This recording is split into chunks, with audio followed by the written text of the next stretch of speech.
예수님이 우리의 반석이십니다. 한번 오른쪽, 왼쪽, 앞에 뒤에 서로 인사했으면 좋겠는데요. 사랑합니다, 축복합니다, 뭐 이렇게 인사하겠습니다. 네.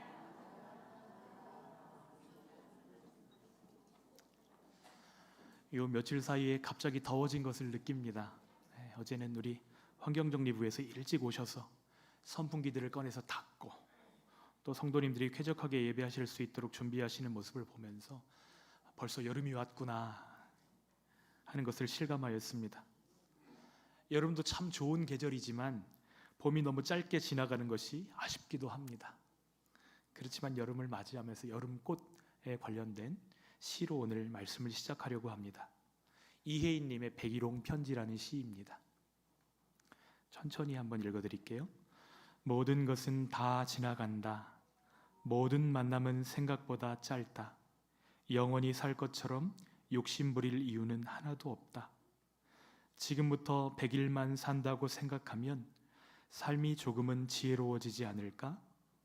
처음 보아도 낯설지 않은 고향 친구처럼 편하게 다가오는 백일홍. 날마다 무지갯빛 편지를 족두리에 얹어 나에게 배달하네. 살아있는 동안은 많이 웃고 행복해지라는 말도 늘 잊지 않으면서. 예수님 때문에 행복하시고 하나님이 우리에게 주신 말씀 때문에 행복하시기를 축복합니다. 다시 한번 좀 인사했으면 좋겠는데요. 행복하십시오.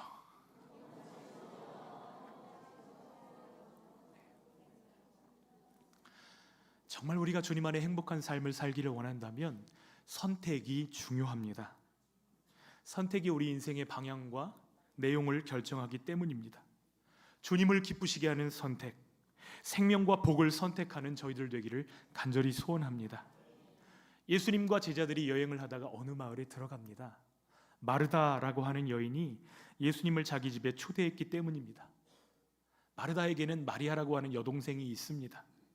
그런데 그 마리아는 예수님의 발치에 앉아서 예수님 말씀 듣는 것만 좋아합니다. 그런데 마르다는 여러 가지 접대하는 일로 분주해요. 예수님 초대하면 딸려오는 사람이 몇 명이죠? 1 플러스 12. 대단히 준비할 게 많은 것이죠. 그래서 마르다는 예수님께 다가가 말씀을 드립니다. 주님, 저 혼자 이 모든 접대를 하는데 제 동생이 저를 거들지 않는 것을 아무렇지도 않게 생각하십니까? 저를 좀 도와주라고 말씀해 주십시오.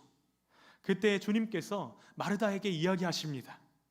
마르다야, 마르다야, 너는 너무 많은 일 때문에 염려하고 걱정하는구나. 몇 가지만 하든지 혹은 한 가지만이라도 족하니라. 마리아는 이 좋은 쪽을 선택했으니 빼앗기지 아니하리라. 다시 한번요. 마리아는 이 좋은 쪽을 선택했으니 빼앗기지 아니하리라. 선택이 중요합니다. 그래야 빼앗기지 않을 수 있기 때문입니다. 좋은 편을 선택하는 은혜, 빼앗기지 않는 은혜 주시기를 소원합니다. 젊을 때 잘못된 선택으로 평생을 후회한 아버지가 마지막 유언을 해야 된다고 한다면 올바른 선택에 대해서 당부할 것입니다. 지금 모세의 마음이 꼭 그렇습니다. 백성들의 불순종으로 인해 40년 동안 광야 맴돌이를 경험한 모세는 지나왔던 그 모든 선택의 순간들이 계속해서 머릿속에 반복되었을 것입니다. 그래서 이제 그 자녀들, 손주들만큼은 그들이 만나게 될 선택의 갈림길에서 바른 선택을 하라고 당부하는 것입니다. 주님은 그의 백성된 우리가 어떻게 선택하기를 원하실까요? 오늘 말씀은 하나님의 말씀을 청종하라 이렇게 말씀하십니다. 30장은 신명기에 들어있는 모세의 세 편의 고별 설교 중에 마지막 세 번째 설교의 결론 부분입니다. 근데 이 30장을 요약하면 한 단어로 요약했을 때 돌아와라, 두 단어로 표현하면 여호와께 돌아와라, 세 단어로 표현하면 복 주시는 여호와께 돌아오라는 것입니다. 이스라엘이 하나님께로 돌아와서 이 말씀을 청종하면 하나님이 무엇을 약속하시는지 2절, 3절 말씀 읽겠습니다.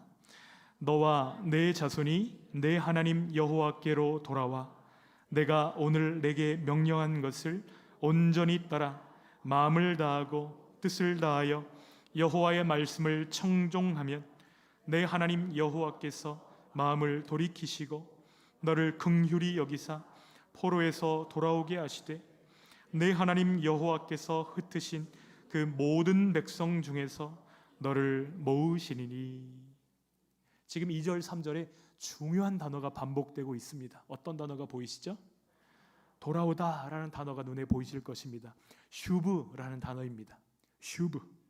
2절에서 백성이 돌아올 때 슈브라는 단어가 사용되었고 3절에서 하나님께서 자기 마음을 돌이키실 때에도 슈브라는 단어가 사용되었고 또 하나님께서 자기 백성을 돌이키실 때도 슈브가 사용되었습니다. 이 짧은 구절의 슈브를 계속해서 반복하는 이유가 무엇일까요? 중요하니까요. 백성들의 돌이킴과 하나님의 돌이키심이 연관되어 있다는 것입니다.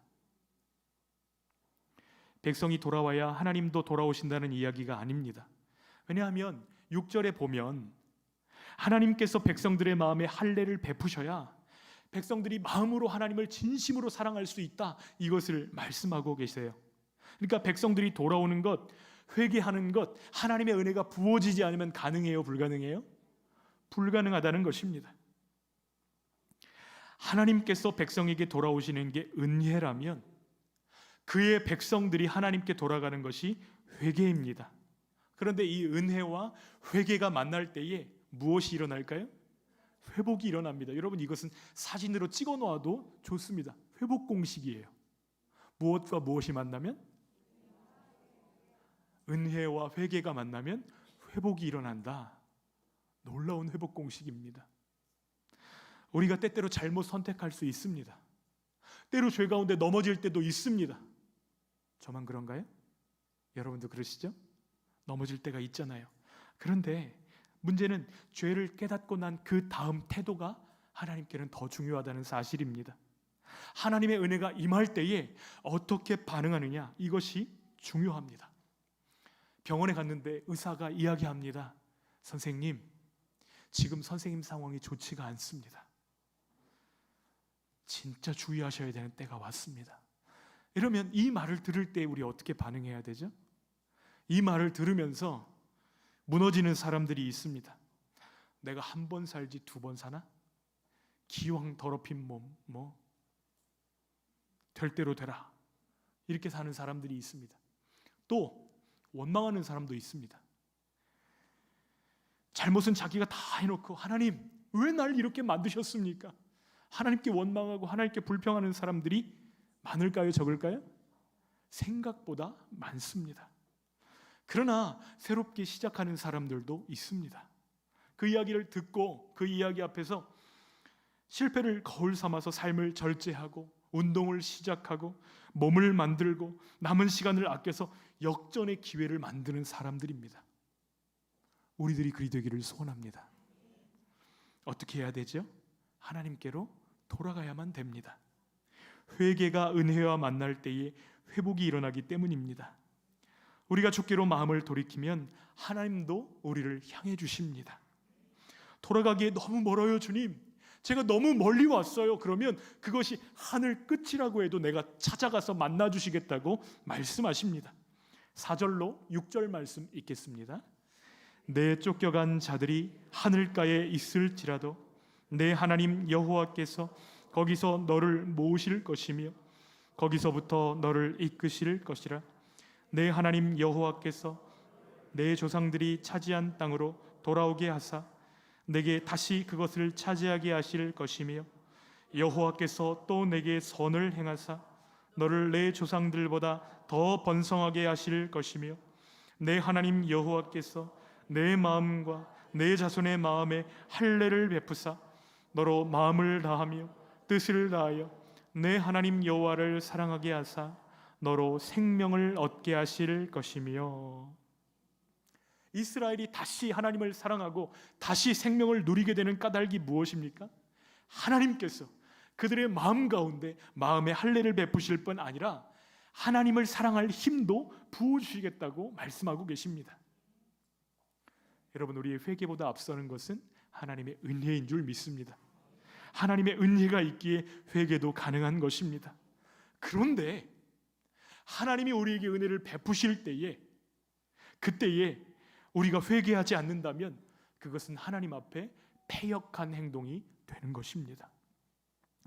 주님은 누가복음 15장에 기다리시는 아버지의 비유를 통해서 하나님 아버지의 마음을 보여주십니다.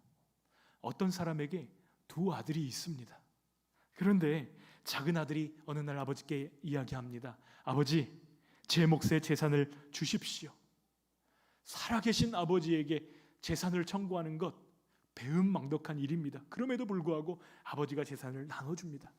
그런데 그 재산을 다 모아가지고 먼 나라로 떠나는데 그 나라에 가서 어떻게 해버리죠? 받았던 재산들을 다 허비해버리고 다 탕진해버리고 허랑방탕합니다. 모든 것을 다 써버렸을 때 그 마을 가운데 큰 흉년이 찾아옵니다. 너무 가난하게 되었습니다. 얼마나 가난한 정도가 되었냐면 돼지들이 먹는 그 쥐염 열매로 내 배를 채우고자 하는데 그것마저도 주는 사람이 없었더라 이야기합니다. 그제서야 그가 생각합니다. 내 아버지 집에는 품꾼들도 많고 또 양식도 풍족한데 나는 여기서 굶어 죽는구나. 일어나 아버지께 돌아가야 되겠다. 돌아가기는 돌아가야 되는데 면목이 없으니까 마음속에 대사를 하나 정해놓고 막 연습하는 것입니다. 아버지, 저는 아버지와 하나님께 죄를 지었습니다. 저는 더 이상 아버지의 아들이라고 불림받을 자격조차 없습니다. 그저 저를 아버지의 품꾼 중에 하나로 써주십시오. 이 말을 입에서 연습하고 또 연습하고 아버지 하는데 말이 잘 안 떨어지니까 계속 연습하면서 집을 향해 가고 있는데 그 아들이 아직 멀리 있을 때에 아버지는 그를 보고 불쌍히 여겨 달려가서 그 아들을 끌어안고 종들에게 이렇게 이야기합니다. 서둘러서 좋은 옷 좀 가져와라. 그리고 속히 이 아들에게 입히고 손에 반지 껴주고 또 발에 신발 신겨주고 그리고 살진 송아지를 잡아라. 우리가 함께 먹고 즐기자. 이렇게 이야기합니다. 여러분, 이 기다리시는 아버지의 마음이 누구의 마음일까요? 하나님 아버지의 마음입니다. 하나님을 떠나서 죄 가운데 살고 죄 가운데 죽을 날만 기다리고 있는 사람이 아버지께로 돌아올 때 아버지께서 이처럼 기뻐하시고 아버지께서 이처럼 큰 은혜를 베푸신다는 것을 이 누가복음의 비유로 말씀하고 계신 것입니다. 마음의 돌이킴은 곧 몸의 돌이킴입니다. 여러분, 행함이 없는 회개 가능할까요? 마음에서 회개했는데 행함이 안 따라온다. 이건 진짜 회개예요? 가짜 회개예요? 가짜입니다. 그래서 모세는 이 이스라엘이 돌이켜 지켜야 될 주님의 명령이 어렵거나 멀리 있지 않은 것이니까 마음을 주님께 향하라고 격려하고 있습니다. 11절 말씀 같이 한번 읽겠습니다. 내가 오늘 내게 명령한 이 명령은 내게 어려운 것도 아니요 먼 것도 아니라. 하나님의 명령이 하늘 끝에 있는 것도 아니고 바다 밖에 있는 것도 아니라고 말씀합니다.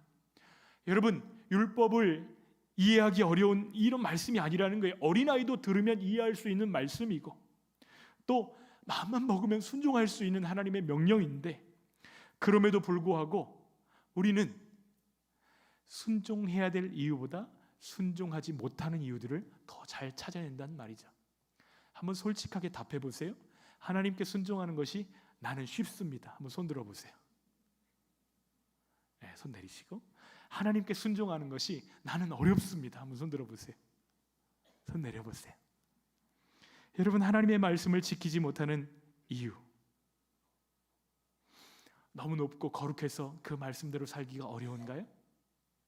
아니면 나와는 너무나 먼 이야기라고 마음에서 벌써 이렇게 선을 그어놨기 때문은 아닌가요?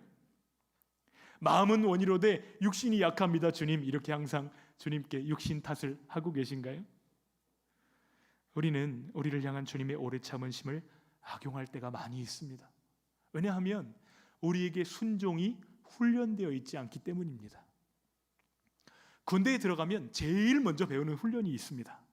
무슨 훈련을 배우는지 아세요? 앞으로 갓 하면은 오른발 먼저 갈까요? 왼발 먼저 갈까요? 너무 군대를 갔다 온 지 오래되셔가지고 헷갈리시죠? 네. 오른발 오이양 앞으로 갓 하면 어떻게 해요? 오른쪽으로 가야 되잖아요. 그런데 한 주간 내내 이 제식 훈련을 시킵니다. 아니 그냥 말로 해도 잘 알아서 들을 텐데 왜 이렇게 훈련을 시키나 할 정도로 뺑뺑이를 돌립니다. 칼처럼 탁탁탁탁 움직여 갈 수 있도록 훈련을 시킵니다. 왜 이렇게 많이 훈련시키죠? 지휘관이 오른쪽으로 가 하면 오른쪽으로 가야 사는 거 아니에요? 왼쪽으로 가서 싸워야 되는데 왼쪽으로 안 가고 거기서 의견이 분분하고 자기 생각을 주장하고 덤비고 내 생각과 다르다고 이렇게 이야기하면 그 전쟁 어떻게 될까요? 싸워보나 마나 이미 결과가 뻔한 것입니다. 그래서 명령하면 행동하도록 제식 훈련이 1번 훈련입니다. 우리 신앙생활에도 이 제식 훈련이 필요합니다. 하나님이 말씀하시면 예, 하나님이 말씀하시면 내 생각, 내 의견 다 그냥 접어놓고 하나님 말씀이니까 순종하는 것이 1번 훈련이란 말이죠. 나는 피조물이고 하나님은 창조주이신데 어떻게 하나님을 내 논리에 맞출 수 있겠어요? 그분이 나를 사랑하시고 그분이 나를 구원하시기 위해서 아들마저도 아끼지 않으실 만큼 사랑한다고 한다면 내 판단, 내 지혜보다 하나님의 판단, 하나님의 명령에 순종할 수 있는 저희들 되어지기를 소원합니다. 순종하며 가는 거예요. 근데 그 순종 뒤에 숨겨진 하나님의 은혜와 계획과 복이 있다는 것을 발견하면서 걸어갈 때에 이 순종이 훈련되는 것입니다. 그러면 가 했을 때 가면 복 주신다 이 믿음이 있으면 가는 게 쉬워요, 어려워요? 내 주머니에 지금 10,000원짜리밖에 없어요. 잠깐만 10,000원만 빌려줄래? 아빠 10,000원만 빌려주면 아빠가 이따가 20,000원 줄게. 아빠 믿으면 돈 줄 수 있어요, 없어요? 주는 게 어렵습니까? 쉽습니까? 안 믿으면요. 하나님이 우리를 사랑하십니다. 하나님이 우리를 향한 놀라운 계획을 가지고 계십니다. 순종하는 자들에게 그 놀라운 계획을 이루시며 오늘도 복 주시는 줄 믿습니다. 가장 좋은 때, 가장 좋은 사람들과 가장 좋은 일을 할 수 있도록 우리들을 붙드시는 것입니다. 여러분 그렇다고 한다면, 이것을 믿는다고 한다면 하나님의 말씀이 멀리 있습니까? 그렇지 않잖아요. 하나님의 말씀은 실제로도 우리에게서 멀지 않습니다. 말씀이 육신이 되어 우리 가운데 찾아오셨기 때문이에요. 예수님이 우리와 함께 계십니다. 우리와 함께 계셔서 이 말씀을 순종하려고 할 때 우리를 도와주시고 인도해 주십니다. 그래서 예수님이 함께 계시기 때문에 우리에게 주신 이 계명은 무겁거나 또 어려운 것이 아닙니다. 내 멍에를 메고 내게 배우라. 내 멍에는 쉽고 내 멍에는 가벼움이니라. 그래서 하나님은 당신의 백성들에게 선택과 결단을 촉구하십니다. 19절, 20절 함께 읽겠습니다. 내가 오늘 하늘과 땅을 불러 너희에게 증거를 삼노라. 내가 생명과 사망과 복과 저주를 내 앞에 두었은즉 너와 내 자손이 살기 위하여 생명을 택하고 내 하나님 여호와를 사랑하고 그의 말씀을 청종하며 또 그를 의지하라. 그는 내 생명이시요 내 장수이시니 여호와께서 내 조상 아브라함과 이삭과 야곱에게 주리라고 맹세하신 땅에 내가 거주하리라. 생명과 복을 얻든지 사망과 화를 얻든지 둘 중 하나를 선택하라는 것입니다. 언뜻 보기에는 둘 중 하나를 선택하라는 것처럼 보이지만 하나님이 정말로 원하시는 것은 두 가지예요, 한 가지예요? 한 가지입니다. 생명과 복을 선택하라는 것이에요. 왜 그렇죠? 하나님은 우리를 사랑하십니다. 하나님은 우리가 살기 원하십니다. 하나님 주시는 복을 누리기를 원하시는 거예요. 그래서 들어가도 복을 받고 나와도 복을 받고 주님과 동행함으로 복의 통로가 되기를 원하시는 것입니다. 우리를 사랑하시기 때문이에요. 주님이 우리를 사랑하셔서 선택하신 것이 있습니다. 하나님은 죄와 허물로 죽었던 우리를 선택해 주셨습니다. 우리가 예쁘고 순종하고 잘나고 하나님의 뜻대로 행동할 때 선택하신 것이 아니라 우리가 아직 죄인 되었을 때에 우리를 먼저 선택해 주셨습니다. 우리 예수님은 그런 우리, 죄인 된 우리, 죄와 허물로 죽었던 우리를 살리시기 위해 십자가를 선택하셨습니다. 우리 성령님께서는 그런 우리와 함께 하시며 우리가 주님의 뜻을 선택할 수 있도록 오늘도 돕고 계시는 줄 믿습니다. 여러분 이것을 믿으십니까? 하나님 사랑하십니까? 그렇다고 한다면 이제는 우리가 주님의 뜻과 십자가를 선택할 차례입니다. 듣는 것은 굉장히 쉬운데 우리가 그것을 맞닥뜨려서 선택하려면 때때로 어렵다 이렇게 느껴질 때가 있어요. 그 일이 힘들다고 느껴질 때가 있어요. 우리 어깨에 무겁다고 생각될 때가 있습니다. 그러나 그 뒤에 있는 하나님의 계획, 그 뒤에 있는 하나님의 사랑, 그 뒤에 있는 하나님의 신실하심을 믿으며 기쁨으로 순종하고 하나님의 뜻을 이루어드리는 저와 여러분들 되시기를 축복합니다. 말씀을 맺으려고 하는데요, 이번 주간에는 여러분 운전하실 때 내비게이션을 보실 때마다 말씀을 기억하시기를 바랍니다. 저 같은 사람한테는 내비게이션은 참 고마운 물건입니다. 모르는 길을 가도 그저 상냥한 여비서가 나와가지고 좌회전하시면 됩니다. 놓쳤어요. 그러면 또 뭐라고 얘기하죠? 다시 좌회전하시면 됩니다. 알려주잖아요. 친절하게. 오른쪽으로 가야 되면 우회전하시면 됩니다. 그냥 그 말 따라서 이렇게 핸들을 꺾기만 하면 결국 어디에 도착하죠? 내가 찍은 그 목적지에 도착하잖아요. 저희 선배 목사님이 그런 이야기 하시는 거예요. 우리가 생전 보지도 못한 그 여자 말도 믿고 다니는데 하나님 말씀 못 믿겠습니까? 이런 얘기 하시더라고요. 주님이 무엇을 말씀하시든지 제가 순종하겠습니다. 이해가 되든 안 되든 주님 순종하겠습니다. 주님, 제가 주님을 따라갈 수 있도록 순종의 능력을 부어주시옵소서. 우리가 실수하고 넘어지고 때로 쓰러진다 하여도 은혜의 베풀기를 쉬지 않으시는 우리 하나님을 찬양하며 어떤 상황에 있든지 가장 복된 것을 선택하는 저 여러분 되시기를 축복합니다.